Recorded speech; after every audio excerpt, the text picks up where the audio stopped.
University of the West Indies is firstly a university.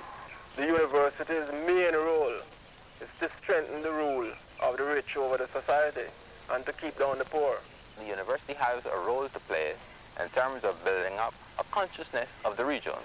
The whole thing of conceptualizing, of ordering our experience in some sort of rational way is a responsibility that, of course, we cannot shelve if we are serious about development and nation building. Extension of scholarship, knowledge and understanding. This is the primary role. Any other role must be regarded as secondary, including its social role. The role of a university in any community is to further the educational interests of that community. Educational interests not in the narrow sense of being academic education alone.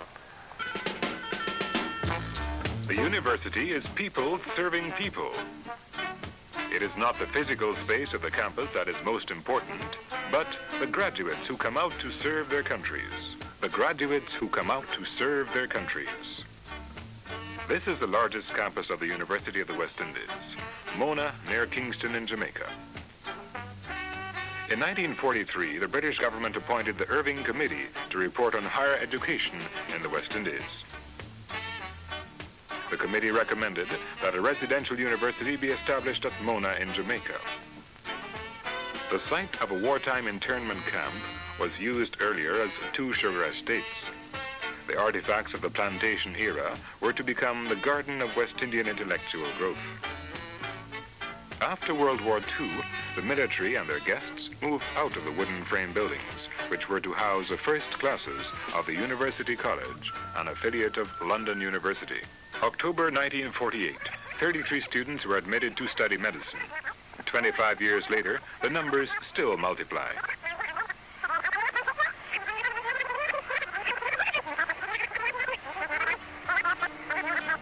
April 1962, the University of the West Indies became a degree-granting institution in its own right. The face of Mona continues to change. Concrete edifices now crowd its 650-acre compound. Student population has grown to more than 3,600, with courses in arts, natural and social sciences, and education.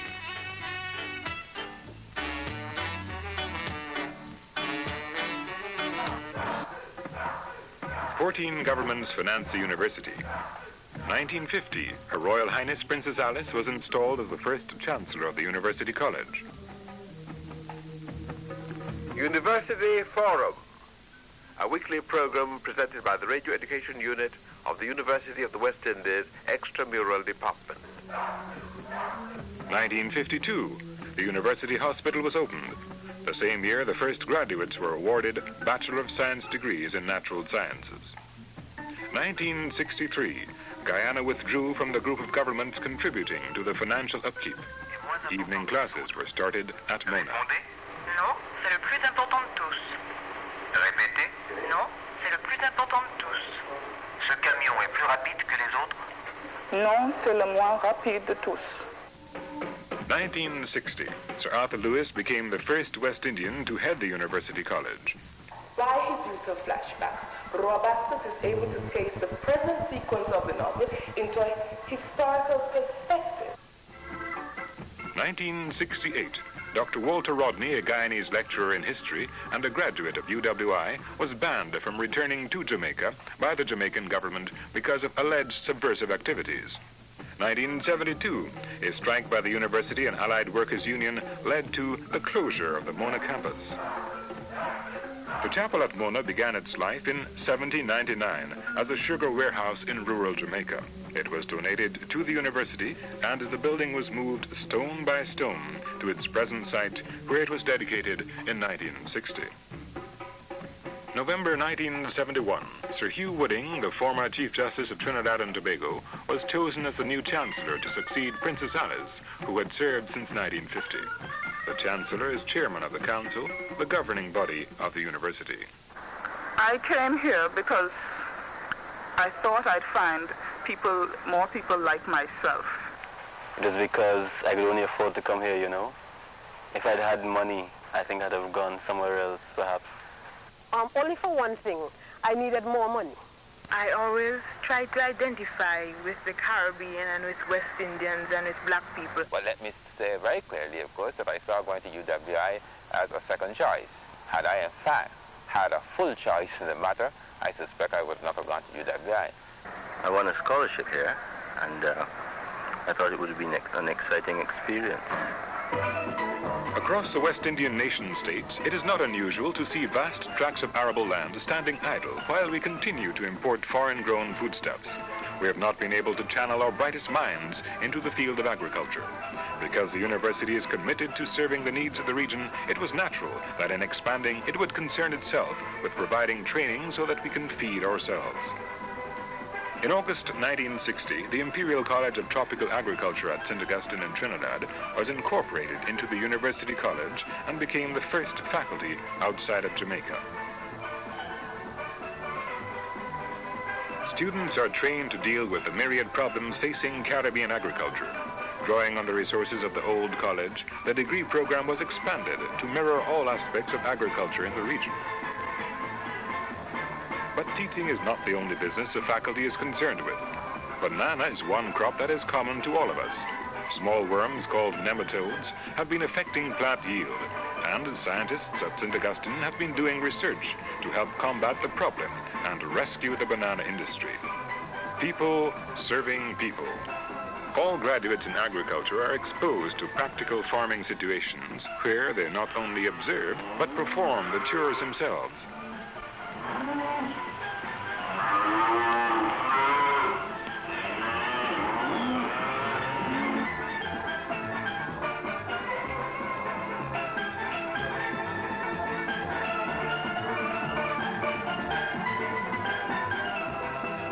This 300-acre field station allows faculty and students to do livestock and food crop production research. They must also deal with soil and water management and conservation techniques. By equipping graduates with the necessary research skills, we hope to help ourselves become self-sufficient in food.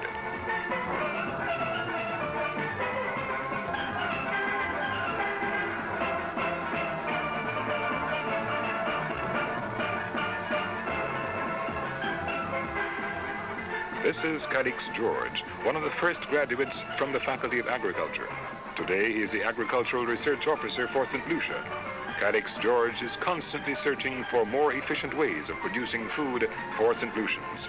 People serving people. When Cadix George attended St. Augustine, it did not look like this. Donations from the governments of Trinidad and Tobago, Canada, the United Kingdom, and the United States helped create this modern campus. With over 2,000 students in 1974, it now houses colleges of arts and sciences and a faculty of engineering. St. Augustine's library is not unlike the main one at Mona, which boasts an outstanding collection of West Indian publications. Efforts are constantly made to make the university libraries the main storehouse of Caribbean literature.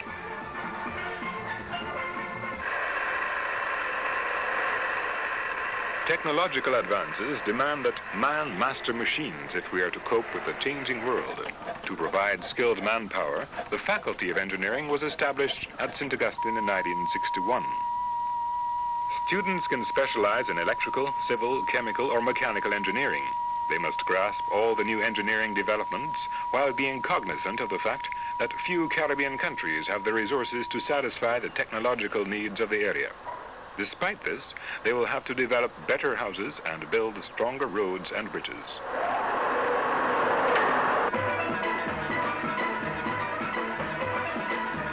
It is in chemical engineering at St. Augustine, under the guidance of Dr. George Sammy, that innovative packaging and canning of local foods are being done. Yams, potatoes, and beans are just a few of the food crops that can be preserved to replace some of the foreign foods we now import. Fired and tuned oil drums are one trademark of Trinidad and Tobago's heritage. Tuning pans is an art few have mastered. The Department of Mechanical Engineering is doing research to find new and more efficient ways to create music pans. If these experiments succeed, it could well alter the profile of steel band music in years to come.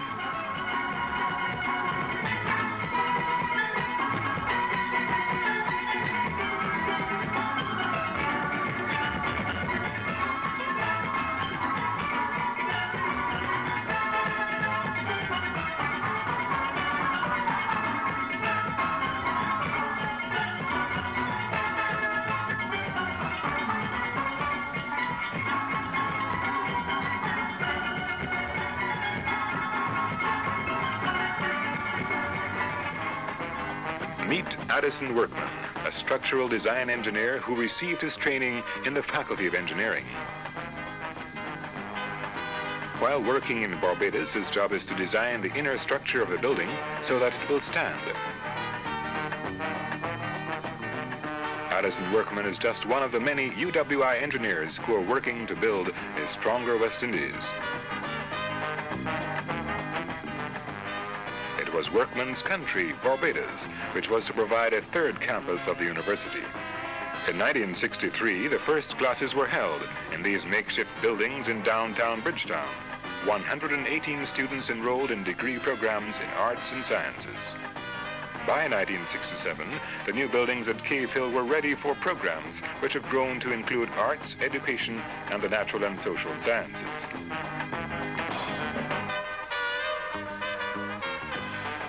The man on the left is Ralph Carnegie, a graduate of the university who is Dean of Law in a faculty that was born in 1970. This building is undoubtedly the architectural showpiece of the entire university. This Faculty of Law marks the first attempt to give all attorneys a grounding in all aspects of law as it affects the West Indian community. UWI is people serving people.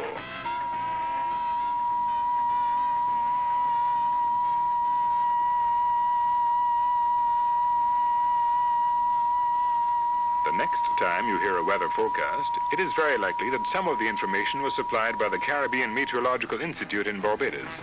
The institute is now associated with the university, and students can study meteorological science for a Bachelor of Science.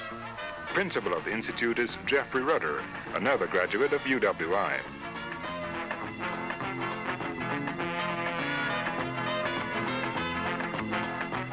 Like most independent states, Barbados has its own currency.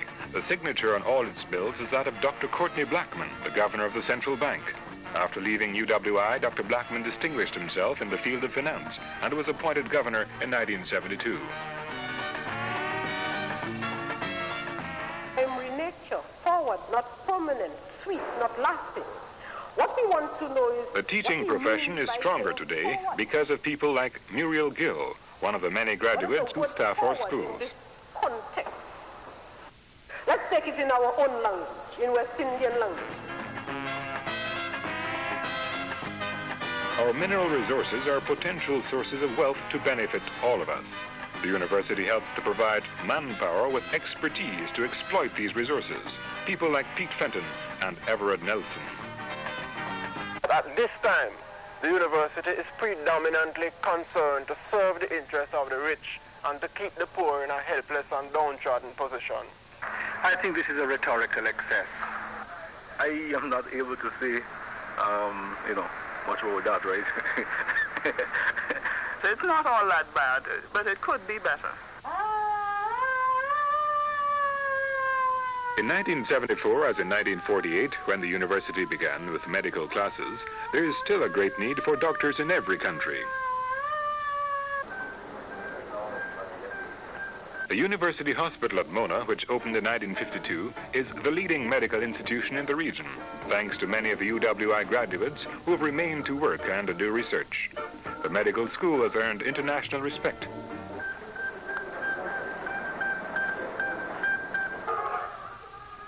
The students have been taught to a high standard, and some teachers have done research, which has attracted outside interest. One such project was the identification and the classification of the illness known as vomiting sickness, which is now listed in medical journals as a veno-occlusive disease of the liver.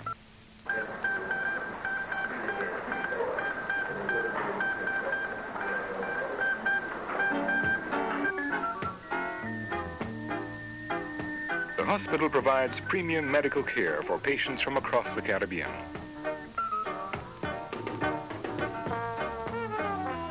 The Medical Museum exposes students to all types of malignancies that can affect mankind.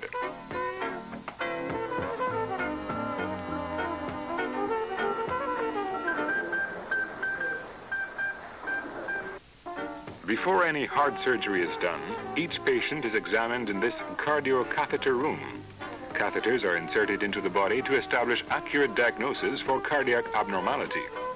3 times each week, different patients spend 3 to 4 hours under the eyes of cardiologists, who can watch simultaneously the organs of the patients as they appear on a video monitor. Operations on animals help prepare students and faculty to handle surgery on humans. It is this kind of dedication and research that led to the first open-heart surgery on a human being in 1967, making heart valve replacements available in the Caribbean. You are looking at the heart of a 12-year-old boy as doctors prepare to close a hole in it.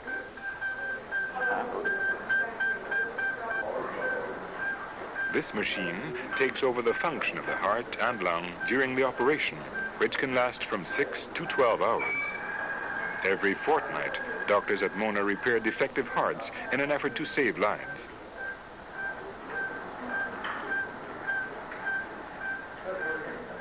This is the only hospital in the Caribbean where open heart surgery is done.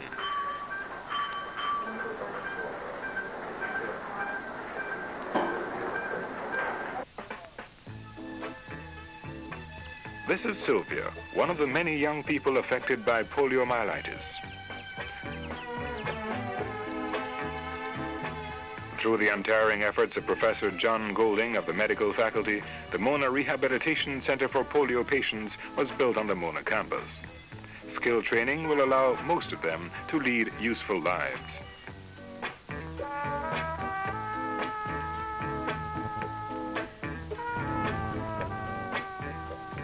Medical care in the Caribbean is dependent on people like Dr. Junior Wong, who studied at Mona. We need more doctors. We also need more food to match population growth. Meet Alma Elliott, an applied chemist who is studying the effect of chemicals on the nutrient status of banana soils in the Windward Islands. You know, many a worker has a difficulty of one sort or another. Trade unions have helped to improve the lives of all of us. Carlisle Dunkley, a social science graduate, is president of the Caribbean Mine Workers Union and island supervisor for one of Jamaica's biggest unions. His protection at the workplace. The quest for knowledge is at the heart of the university's activity. Professor Wilfred Chan has dedicated his life to research and teaching. One of the many graduates who are now professors, Dr. Chan did all his degrees at Mona and is now head of the Department of Chemistry.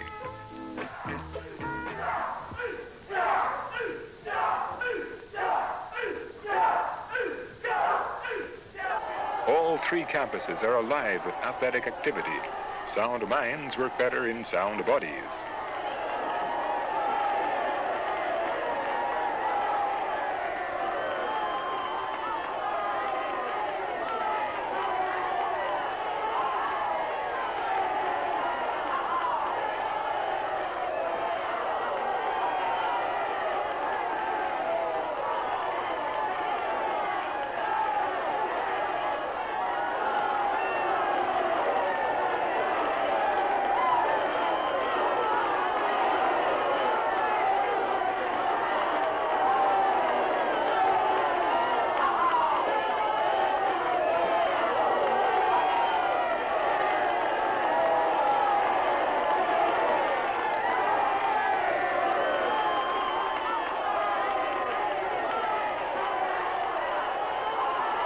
UWI has produced men and women who have made valuable contributions to sport.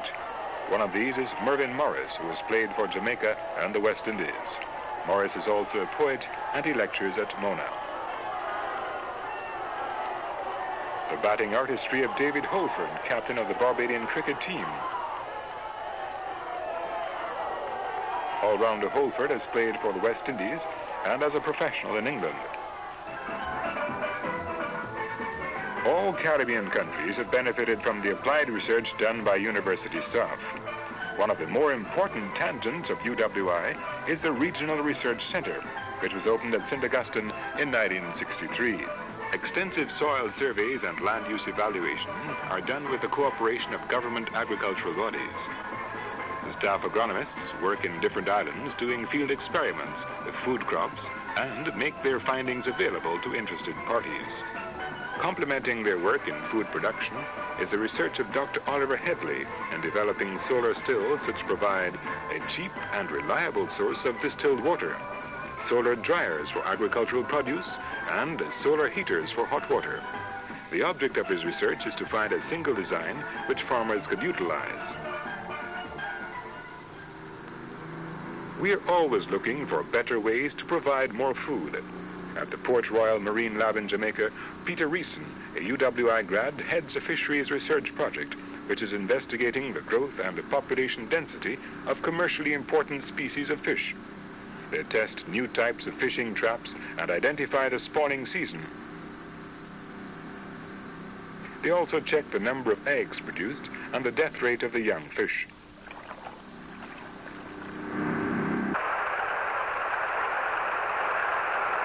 It is essential for every country to seek to produce... One of the many graduates in politics is P.J. Patterson, attorney at law. In 1972, he became Jamaica's Minister of Trade, Industry and Tourism.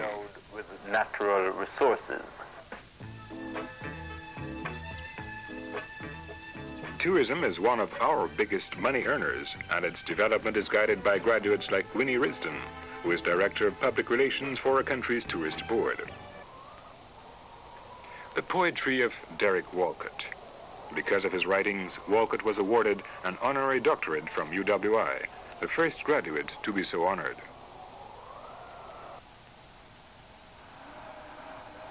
Castries in St. Lucia is Walcott's hometown. Countries like St. Lucia benefit from the work of the Department of Extramural Studies, which has established university centers like this one in 8 states.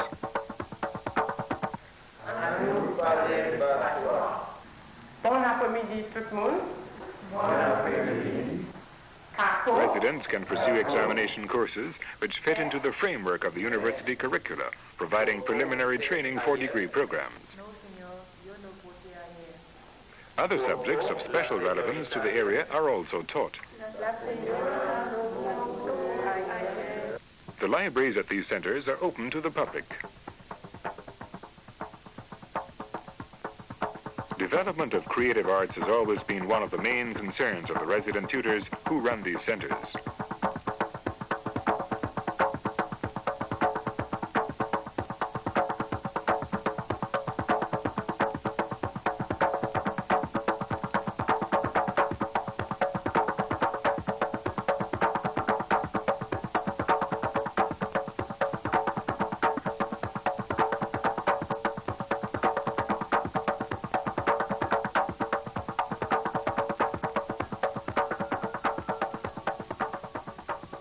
All 3 campuses provide evidence of activity in creative arts.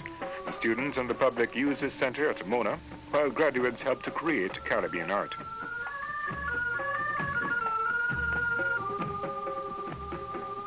Uncle Time is a old man.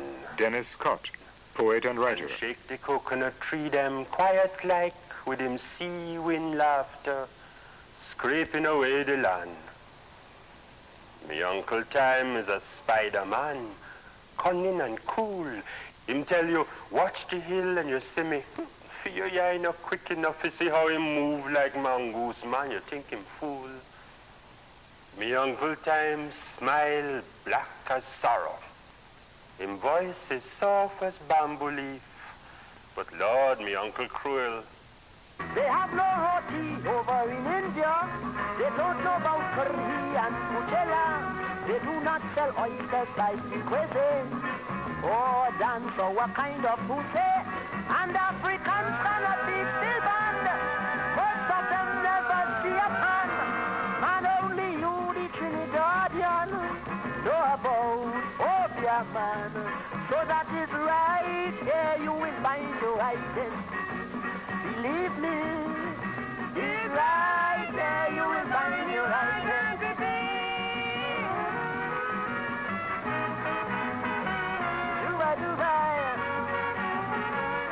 The mighty Choctaw, Calypsonian. You're living like a coward and breaking your heart.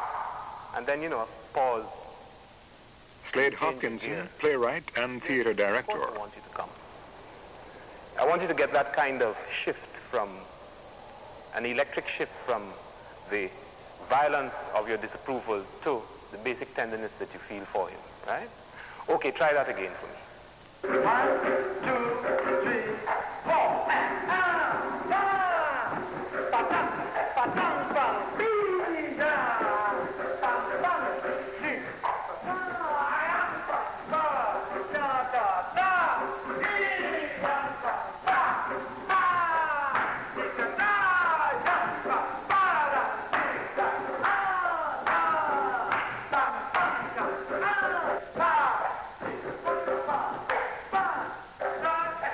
Rex Nettleford, artistic director and a choreographer of Jamaica's National Dance Theatre Company. Nettleford is also director of the Department of Extramural Studies and head of the Trade Union Education Institute at the university. In 1974, Aston Preston was chosen to be the university's 4th vice-chancellor. The social role, in my view, should always be secondary. That is not to say that it must be forgotten, but we must remember constantly that the primary role is one of scholarship. This is the only way I think the university will survive in its reputation of a place of first-class learning. I think the University of the West Indies will survive, even if it breaks up into 3 constituent colleges, it will survive. The question is, who will it survive to benefit? That's a very difficult question to answer. We will have to be able to build the kind of structure at the University of the West Indies, the kind of curricula which will indeed produce people with a subtle mind and with the capacity for distinguishing between what is real and what is fake. I don't see any great changes happening. I think it will just continue as it is. I see disintegration. This problem of insularity comes up over and over again. But it will survive, and I hope that there will be enough common sense to allow the less developed territories to make use of whatever resources the other centers have. In fact, it might not be a University of the West Indies any longer. We might well, in fact, have separate universities in the West Indies. As to whether this will happen, I think only the governments can decide that. Already, one can see tendencies on the part of some people towards the breaking up of the institution. Some governments claim that they are unhappy with what the university is doing. Some governments perhaps are aspiring to creating their own national universities. And I think if this ever happens, it would really be a tragedy.